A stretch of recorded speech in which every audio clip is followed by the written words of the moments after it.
Thank you, everyone. Really excited about today's presentation and just a couple quick housekeeping items. So one, this will be recorded, so you'll have the recording after the meeting.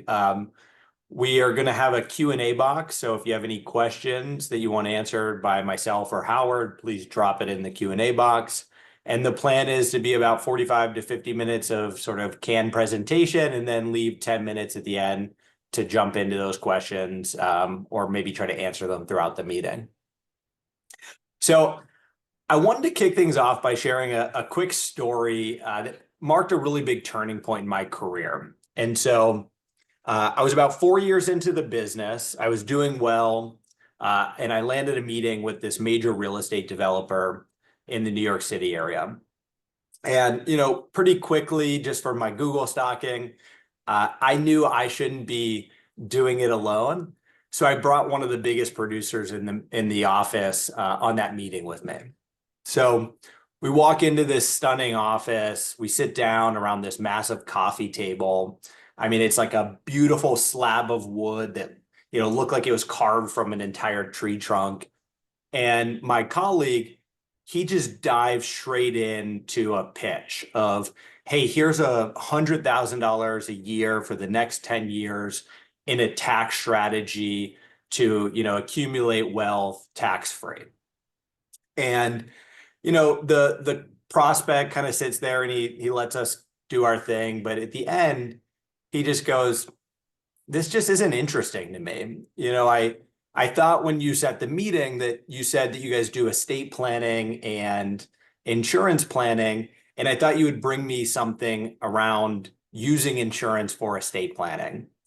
And I'll never forget this. He points to the coffee table and he goes, that coffee table itself cost $250,000. And, basically what you just showed me is kind of irrelevant. And, that moment, I think, taught me two things. The first is there's a clear line between the mass affluent and the ultra high net worth. And you can't serve them both the same way. And then the second thing is no matter how successful someone is in our industry, if they're not comfortable in that ultra high net worth space, it becomes very obvious quickly. So, after that meeting, I sought out the one person in our office who actually worked with that market. And I say this because I think it's important, not the person who's in the advanced markets team who kind of works in that market conceptually, but like the person who really has, clients in that space, real reps in the field. And so the guy that I'm speaking of is a guy named Dan Monroe, who was basically a mentor to me. And we collaborated on a bunch of cases. He taught me a ton about ILETs and estate planning, and he really elevated the way that I looked at that market. And then in 2018, I was very lucky to meet Howard. And I think that's when I realized there was just an entirely different level of planning that was out there that I had never even been exposed to, even though I thought I was kind of at the highest level of the game, before that. And so that's when I made the decision to try to go study under them. And if we fast forward to today, my client base has evolved, dramatically. So, 7 years ago, my largest client was a private equity owner who, probably had a net worth of around $30 million. Today I've got, a billionaire family I work with. I've worked on over a dozen centimillionaires, and I think I spend most of my time working on super complex cases. And I can say, with confidence that Howard played a huge role in making that transition possible. And, when we were talking about doing something like this, I thought it was amazing to try to give back to the community. And I think Howard felt the same way. So, Howard's one of those rare individuals in this industry who can blend that deep technical expertise with elite level sales acumen. His client base includes more than a dozen Forbes 400 families, names and families, brands that you would absolutely recognize. And he's made a huge impact in the industry through his involvement with Finseca, MDRT, and many other organizations. But more than that, he's been a generous mentor to me, a true partner, and I would say genuinely a good person. So with that, Howard, I'm thrilled to hand it over to you. Well, thank you, Warren. I truly appreciate that, that kind introduction, and that's a great story. For everyone on the call, Warren is the president of NFP Insurance Solutions. And I am so fortunate to be here with 70 or so of you guys on the call who invested your time to join us. And I don't take that lightly. I'm going to make sure that we bring you value that you could bring to your clients tomorrow. Some of it will be technical in nature, but not much. Most of it will be around the market, in building your brand, in building a practice in the high net worth and ultra high net worth area. And we'll talk about why, and we'll talk about how to do that. And then we'll give you some ideas. And at the end, we'll ask for some, right before the end, we'll ask for some questions, and then we'll go into a close where we might even have some gifts for you guys. So our lawyers make us put a whole bunch of stuff out here. So this is us. And I think you guys all have seen things like that. So today we're going to have an agenda.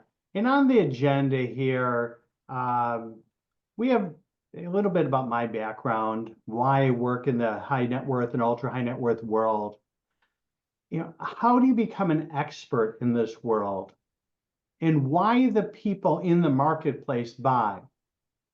We're going to talk about a concept, private placement life insurance. I'm going to go through a couple of case studies, not technical case studies with numbers and illustrations, but case studies about how I built a business and how I continue to move from client to client inside of a market servicing them. We're going to go through some traits of successful producers and then talk about working together if there's ever an opportunity. But this is us. This is what we do and how we do it and why we do it. We use an organization called EOS, or the Entrepreneurial Operating System, to run our business. And part of that process and journey we had with EOS, which if you are not familiar with, you can buy a book, Traction by Gino Wickman, and it could explain that. But we had to figure out what our focus was. And our focus is providing financial security solutions to high net worth and ultra high net worth families, okay? We also provide to emerging high net worth clients, and they all have complex needs. So if someone wonders what we do, we publish this, we give this to clients. You could find it on our website. You could find it on LinkedIn posts.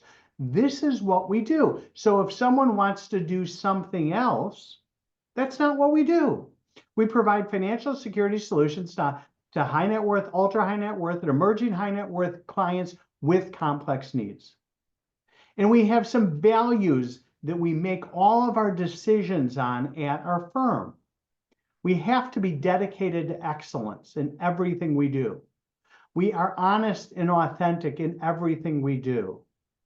We're humbly confident. We bring in people within the organization who are go-getters, and we don't tolerate jerks as clients, and we don't tolerate jerks as producers or staff people. Now, clients, there might be a little bit of a sliding scale there, but with everyone else, there's no sliding scale. We serve clients with $25 million in net worth or $500,000 in income, multi-generational wealth focused, and we'll go over what that is, and then our US-based taxpayers. Does that mean that's all we do? No. But if we are going to go search for a client, the client is going to be in that category. However, we will work with people who want to work with us. We will work with people who need our expertise. Okay, but if we're going to search for someone that's going to be a client with $25 million or more, $500,000 of income or more, multi-generational wealth focused. Now, this is very key Because we have clients in the Hamptons who have $100 or $200 million and do not think about multi-generational wealth because they don't think they have enough money for themselves, let alone their next generations. And we have people in Enid, Oklahoma, or Pine Bluff, Arkansas, that have $2 million and are wondering what to do with the extra million. But that multi-generational focus allows us to do great planning. And we work with people who aren't US-based taxpayers, but again, if we're looking for someone, they're going to be a US-based taxpayer. That means they can be citizens of the world, but they have some touch nexus to the United States. And you better know why you're unique to work in this marketplace. We are unique because we have over 100 years of experience in our firm, and where the firm started, working with clients with complex needs and making those needs simple, making the solutions simple. We are independent, we are transparent in everything we do, and we're trusted partners to clients, to advisors, and to our insurance manufacturers or carriers. And at the same time, we have leadership in all areas of the financial security world. It allows us to influence our industry, and it benefits our clients. So to make everyone understand, this is who we are and this is what we do. And you need a document like this, which is a living and breathing document that you can tell people what you do. Because people do not want to deal with people who do everything. They may want to deal with people who have connections to people who do everything, but your area of expertise needs to be in something. I hope that makes sense. Okay, so who are high net worth and ultra high net worth people? So this is the definition that we give, okay?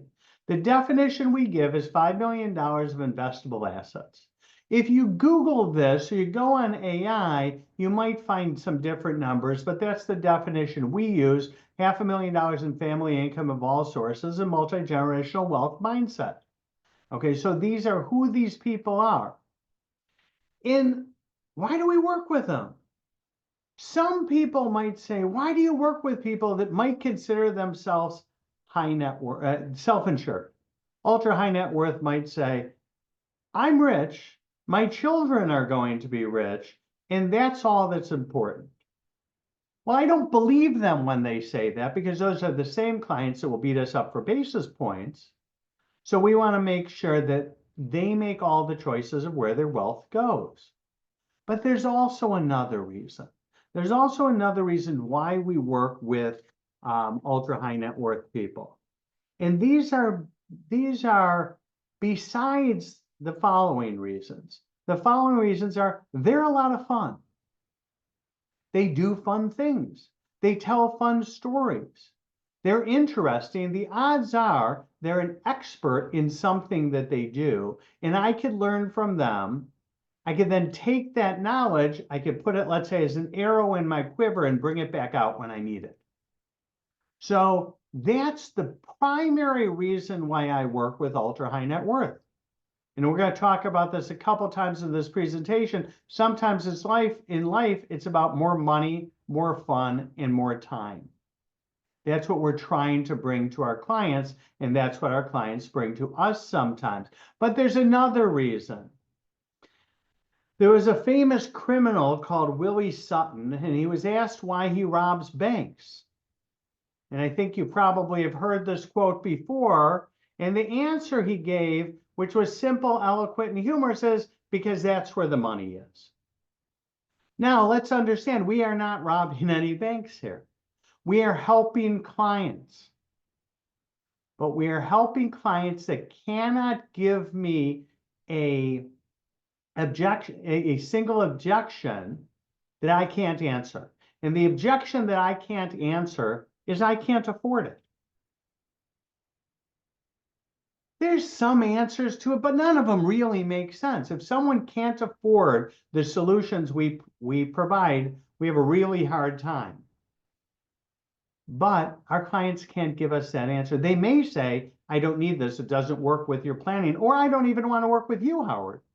And we have answers to all of those things. But I can't answer the question, I can't afford it, or the objection, I can't afford it. So we try not to work in areas where that's the most important.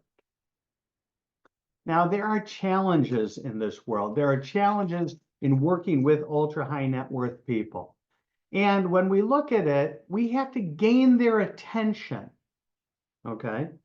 And how are we going to gain our attention? How are we going to stand out to these people? So think about this, because I'm not going to give you all the answers because I don't have all the answers, but I'm going to give you some questions. How are you going to gain their attention? How are you going to stand out from the crowd? Well, I will tell you, Warren said I'm giving back, giving this seminar, and I believe I am, and I hope I am. Hope I'm changing the way you look at business.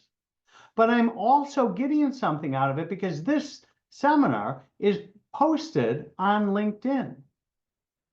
And it's going to say, I'm helping to give a seminar on LinkedIn, and that is marketing that we're doing. So I'm getting something from that because I need to gain people's attention and I need to keep their attention.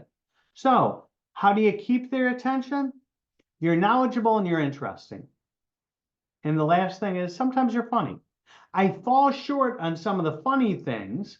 I hope I'm knowledgeable and I hope I'm interesting. So what does that mean? It means you have to be a student of the game. So you have to keep their attention.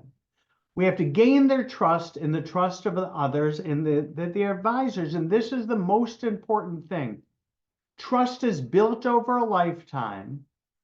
Trust is lost in a minute. I've spent my entire career building trust, and I will continue to build my entire career by building trust.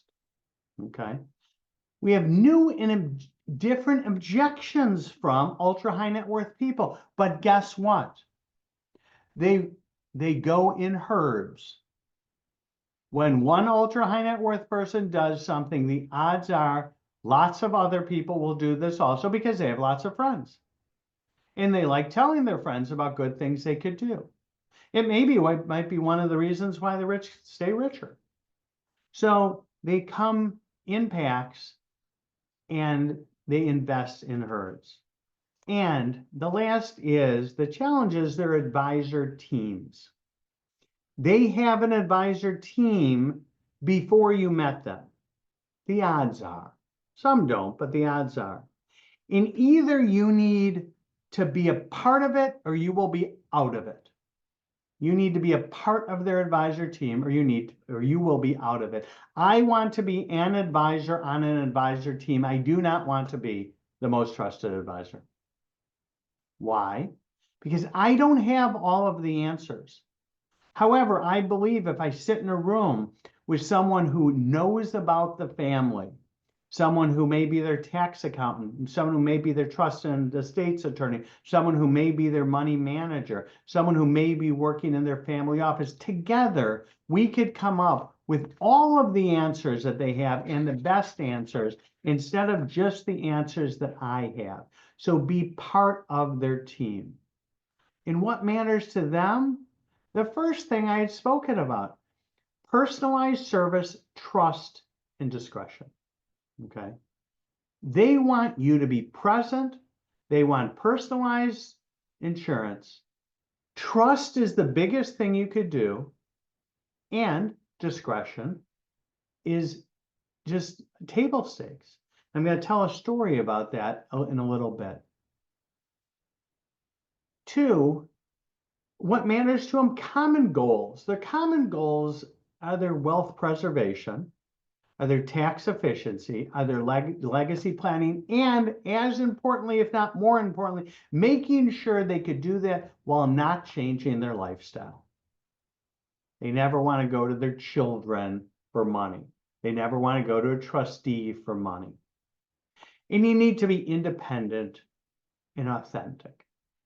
You need to find what's best for them in the marketplace. You need to be independent on what you do. Independence in your thoughts. And this is what matters. So if this matters to them, we need to market to that. So where do we find them? Okay. I had said I don't want to be the most trusted advisor. I want to be an advisor on an advisory team. So where do we find ultra high net worth world people? Because today, after 37 years in this business, I sometimes hang out with ultra high net worth people. But it took 30 some of those years to do that. So I had to find them in other places than where I hang out. So where do I find them? I need to find them through professional networks because I want to be an advisor on an advisor team. Professional networks like CPAs, attorneys, money managers, we need to be there and be a resource towards a group of professionals in a professional network. You know what? We go to a lot of charity events, exclusive events, galas, conferences, family office get-togethers. We go to these places not just to learn, but to meet people. And we do it in an authentic way. And when there's a connection, something good happens. Clubs and membership at clubs is really expensive. So you're not always going to be able to join a club, but you might know someone who does and be a little aggressive. Ask them to take you. If they own a yacht, and sometimes yachts are 20 feet and sometimes they're 200 or 300 or 400 feet, but if they own a boat, hang out with them. Not too many poor people own boats. I mean, when they bought the boat, they might be poor when they're done fixing up the boat and maintaining the boat. But membership clubs. Now, this could be a place for lunch or dinner. This could be a country club. This could be a tennis club. This could be a nice gym. If you hang out at nicer gyms, you probably will meet people who have better chances of being clients than if you go to the cheapest gym, even though you're going to get the same workout. There's some additional benefits from there. And then educational events and charitable events. I like going to educational events inside and outside of the insurance industry or the financial security industry. I like going to them because I like learning things. Now, it's a privilege sometimes to have the time to do that. So who has that privilege? Sometimes people with a little more money. So where do we meet them? How do we attract them? We come to these places. And then what do we do with people? Now I'm going to talk about advisors right now. So the power of connections. Let's say I have an accountant and I want to build a mutual beneficial relationship with that client. Okay, with that center of influence, with that accountant. Do you know what they don't want? They don't want you to refer them your friend who needs their 1040 done for $2,000.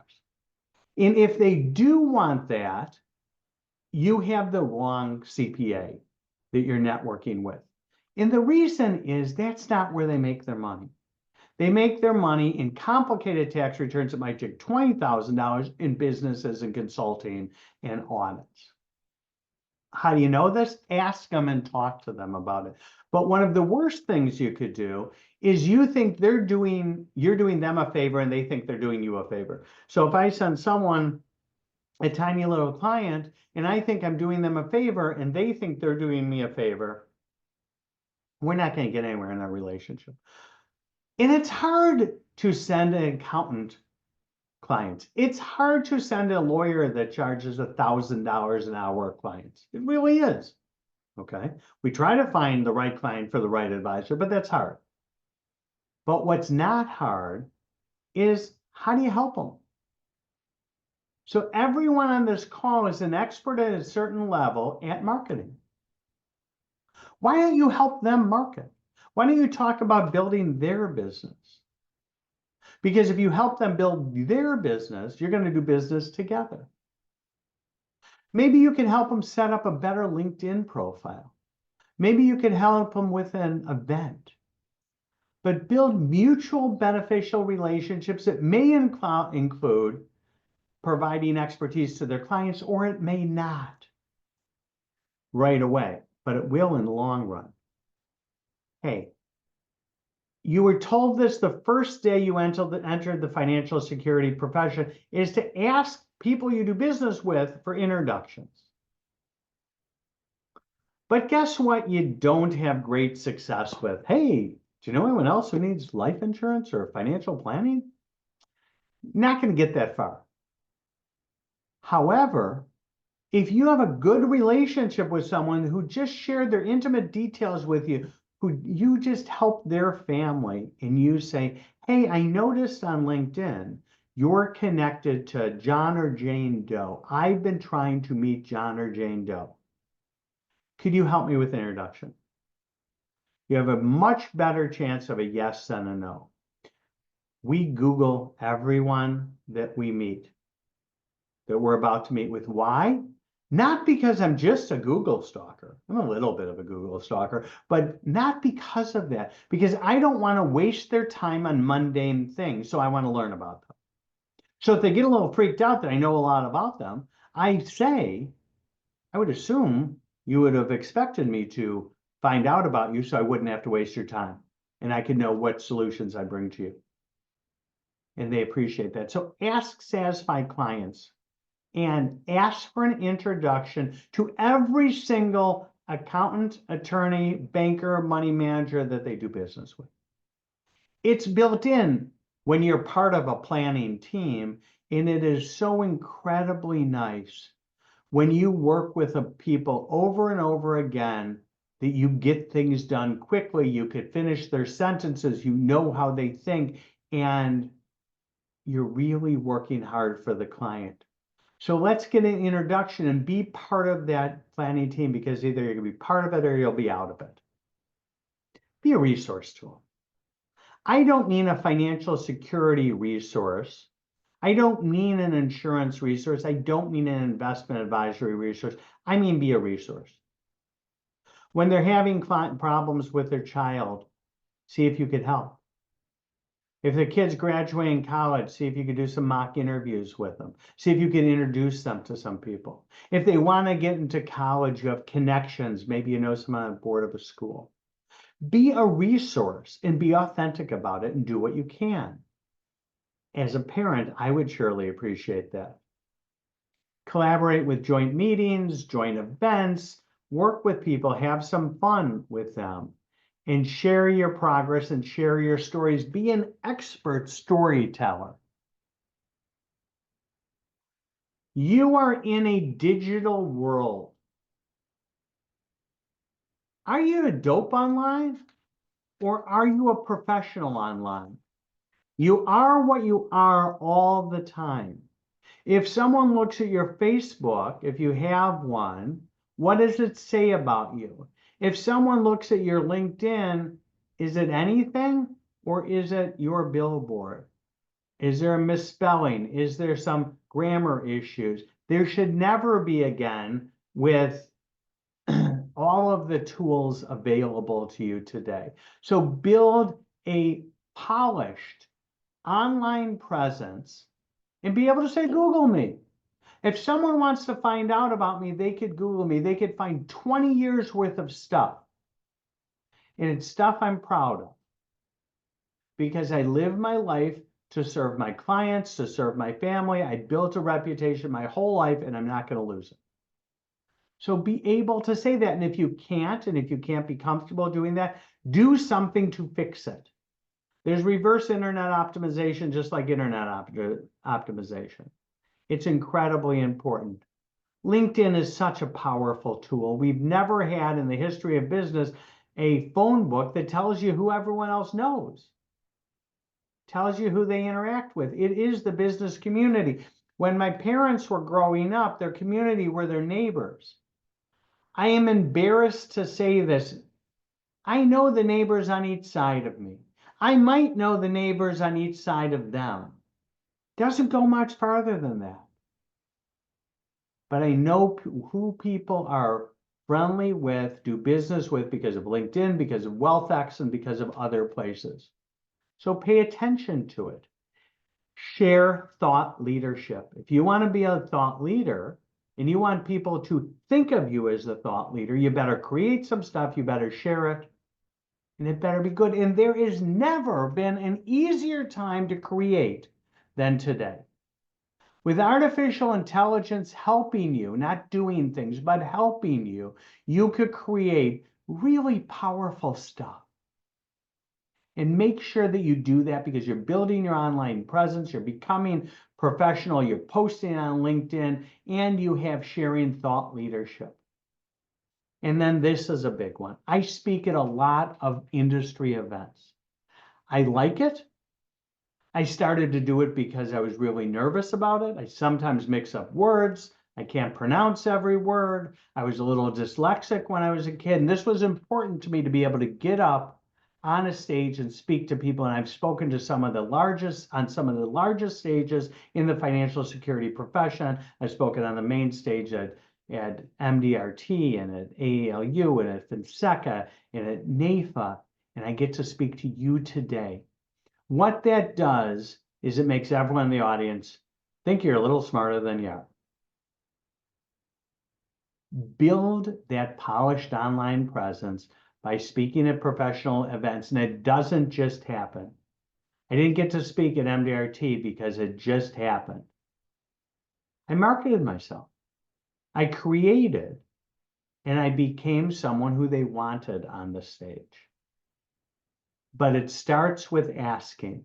If you're a member of an estate planning council, if you're a member of a networking group, ask them to present. Don't be the one in the back of the room, be the one on the front of the room. It's so incredibly important.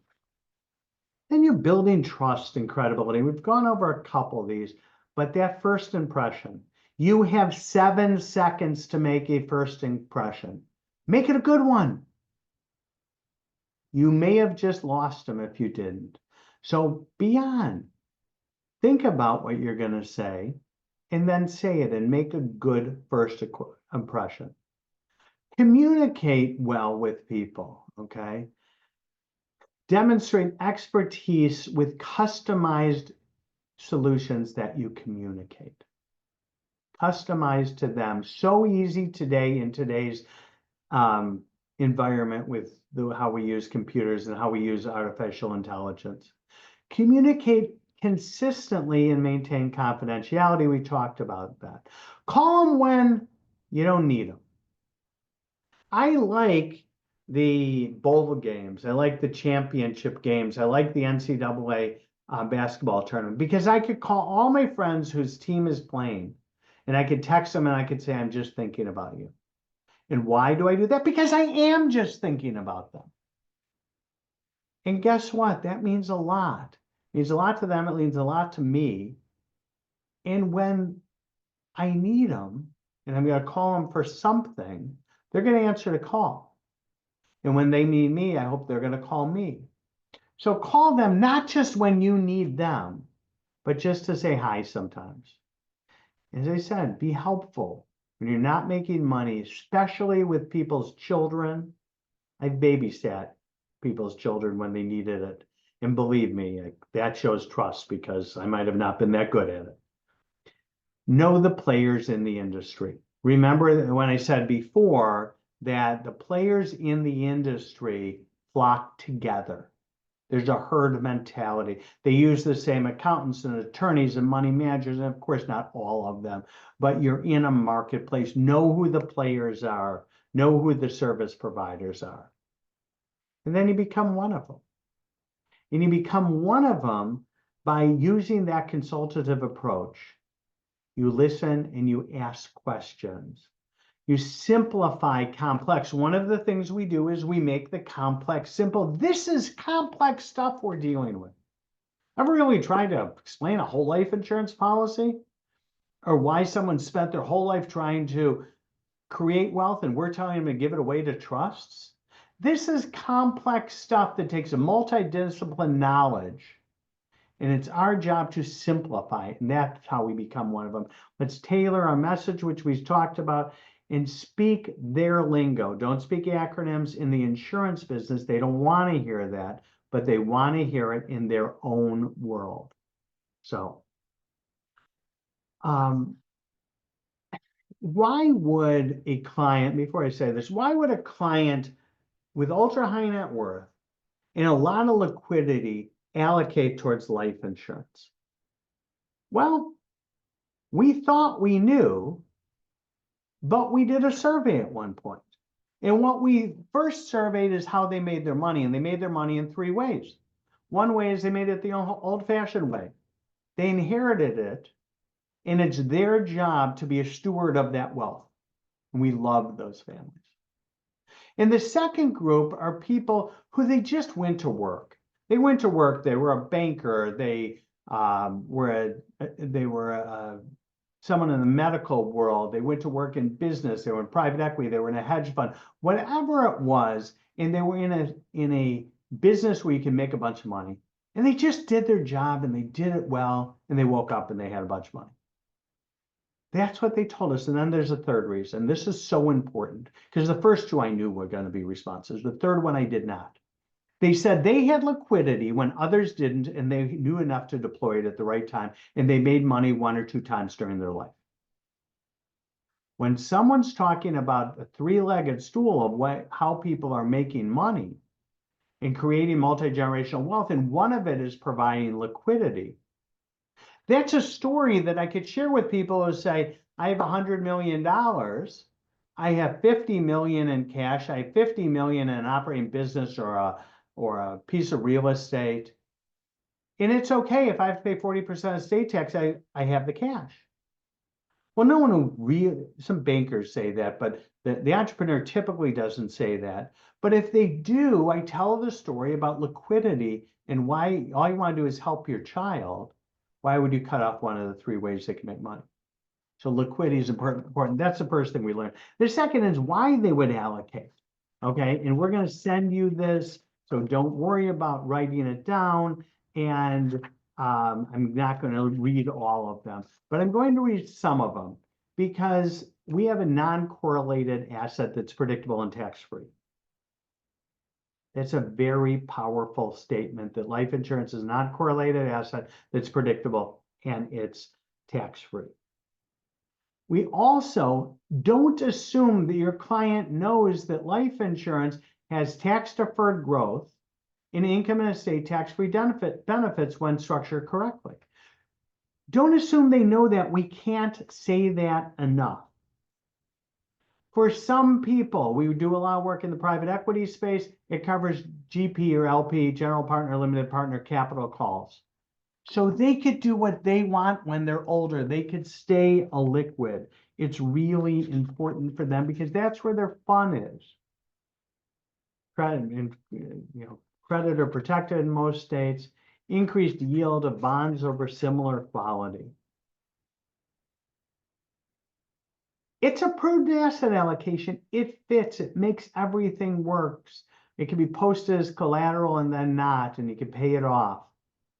This one's really interesting. A client told me this. He said, if the policy cash value grows at the same rate as my bond investments, then the insurance over the policy cash value is pretty much free. I thought that was a very powerful statement. Insurance companies don't really like talking about this, but there is something called lapse-dependent pricing. If everyone kept their insurance policies, they would cost more because death benefits would be paid on all of them. But people lapse them. And I kind of joke about this when a 70-year-old who's been paying insurance premiums for 30 years lapses a policy.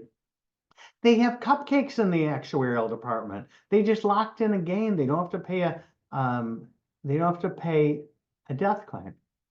So we all get to have the benefit of that for our clients who don't lapse their policies. And then just another thing, it replaces stepped up basis if you already have money in a trust. I had to figure out how to tell people who said, I don't have an estate tax problem because I've transferred all my money. I used my unified credit to do that. You've won the estate tax game there, but you've lost the stepped up basis gain, and you're going to have to pay tax when you sell that asset. So doesn't an insurance policy do that for you? want to quickly talk about PPLI. PPLI, private placement life insurance. If you're in the ultra high net worth space and you're not talking to clients about PPLI, you're missing the boat and you're not showing that you're a thought leader. So that's how important this is. Clients like this. They like talking about it. They like learning about it. And I've literally had, I was going to say 1,000, but I'm going to say somewhere between 500 and 1,000 conversations with clients face to face or on Zoom or in person about this. And no one's ever says, that doesn't make sense. Isn't that a nice thing? We can have a whole nother conversation about private placement life insurance, but it's everything that people might not like about retail life insurance, they'll like about this. There's no surrender charges. There's no upfront commissions, but there is the ability to be paid very well and fairly throughout a lifetime of a policy. You get to invest in really exciting things if you're ultra high net worth. And it's something that not everyone could have. We spend a tremendous amount of time in this space, and we really like this space. And if a client wants to move forward with private placement, we are there for them, and we have over 100 policies. But if they don't, we have other solutions in the retail insurance space, and they are not the same. If someone wants insurance for estate planning purposes, it's not private placement. If someone wants insurance for a buy-sell agreement or for income replacement, it's not private placement. So they could all live in the same world. But if you're not talking about it, come to a next seminar we're going to have on this. It's really important. And some success stories. I have a friend, Jeff. I've always built the relationship. He was at a law firm. He was in an accounting firm. He was in a money management firm.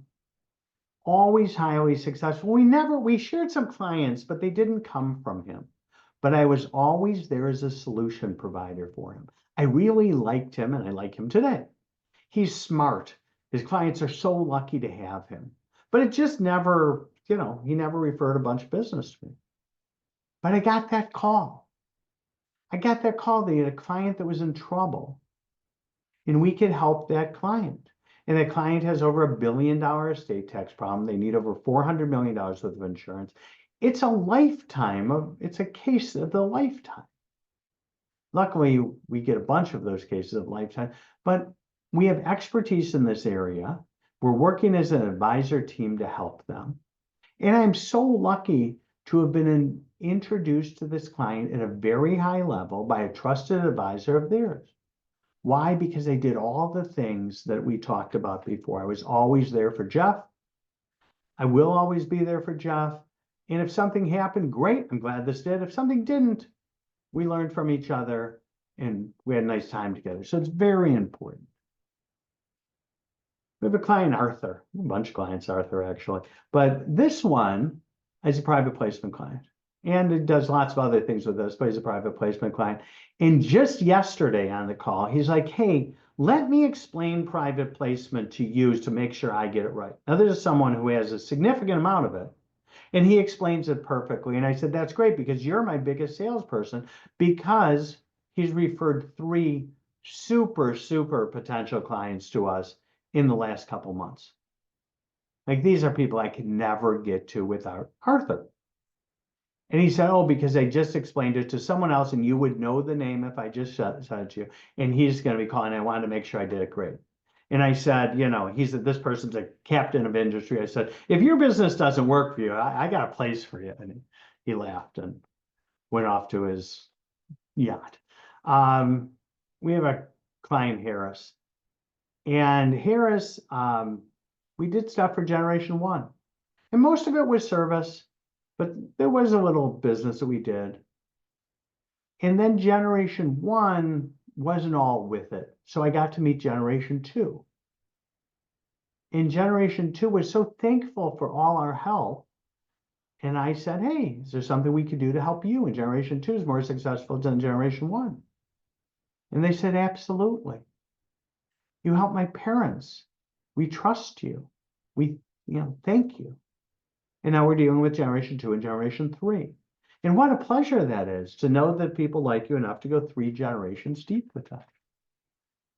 And lastly, we proactively talk about private placement because it's interesting, it's fun. Talking about life insurance because someone's going to die and someone else needs money is incredibly important. It's a cornerstone of financial planning. It can be the most important conversation your client has financially with anyone. But it's not that much fun. Talking about private placement is. So we proactively talk about it, and the conversation goes in a lot of great places. So in summary, make sure you are qualified and the client can answer this question. Why you? Why are they dealing with you? Why are they doing it now? And why this firm? So why me? Why are they dealing with me? Why are they doing this now? And why are they doing it with my firm? You need to be able to have stories around that are true and authentic, that your client will allow you to build trust with them. Incredibly important for the path for success. You have to define what you want because you need to be able to say it to your advisor team, and then say the question, tell them what you want, because then they know what they could give you, and you're not in that situation where they think they're doing you a favor and you think you're doing them a favor because you're selling a $250,000 term insurance policy. You have to identify 3 strategies to attract prospects. And then you need to work it through blocking time. In our firm, we call it a golden hour, in which we put golden hours on our schedule, and all we do are money-making activities during that time. And we focus on them, and we get them done. So identify 3 strategies and use a golden hour to market those 3 strategies. And please, Warren just said this in the chat, but if you have any questions, please put them in the chat and I'll be able to answer them. And then strengthen your referral networks by helping them do their job better. Help them and they will help you. Help them first and they will help you. Do everything you can to make their lives better, and things will come back. Now, in saying that, you can't just jump into the ultra high net worth world and expect things to happen tomorrow. So you need to have clients and prospects that you could do things with today, because your clients need you to make a living, so you'll be here tomorrow. So make sure you're doing everything you are doing to make a living and to help clients. And while you're doing that, peel off more and more time to work in the marketplace that you want to work in. Okay? And then maybe all day long you could work in that market, but don't stop everything and go there, because it will be a disaster, because you probably don't have enough liquidity to keep you going until the clients start funneling in. So do what you're doing now that got you to this call, that have gotten you to be the level of success you have, but peel off some time in a golden hour to focus on high net worth and ultra high net worth. Before we end, I wanted to ask for some questions. I don't have a lot of them in the chat, so I'm going to give you a moment to put anyone in, put a question in. I haven't lost one person, and it keeps going up since we started, so I haven't bored you to death, and people haven't said it's what a ridiculous seminar. So I hope you have some questions, because I'm here for you there. And while you're doing that, I'm going to tell you, we'll give you a gift.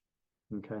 We have put together a list of top traits of highly successful producers. I've interviewed hundreds upon hundreds of producers, and I figured out what their top traits are, how they view their goals, how they work, what they work on, who they work with, and how they think.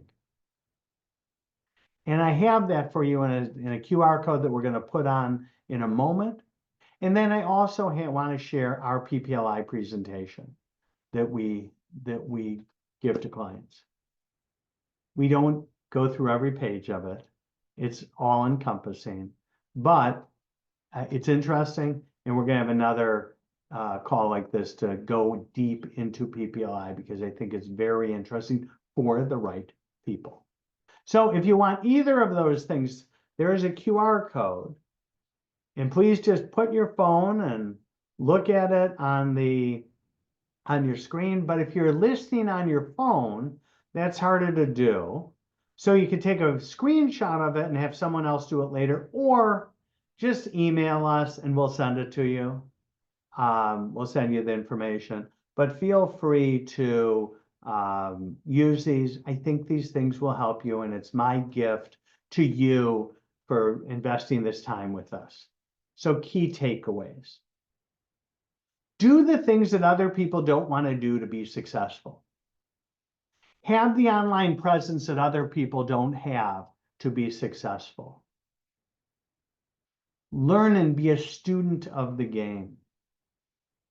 And if you do all of that, your chances of success are much greater than they were before. We're going to have another one of these meetings in May. And if you have any questions, feel free to reach out to Warren or me.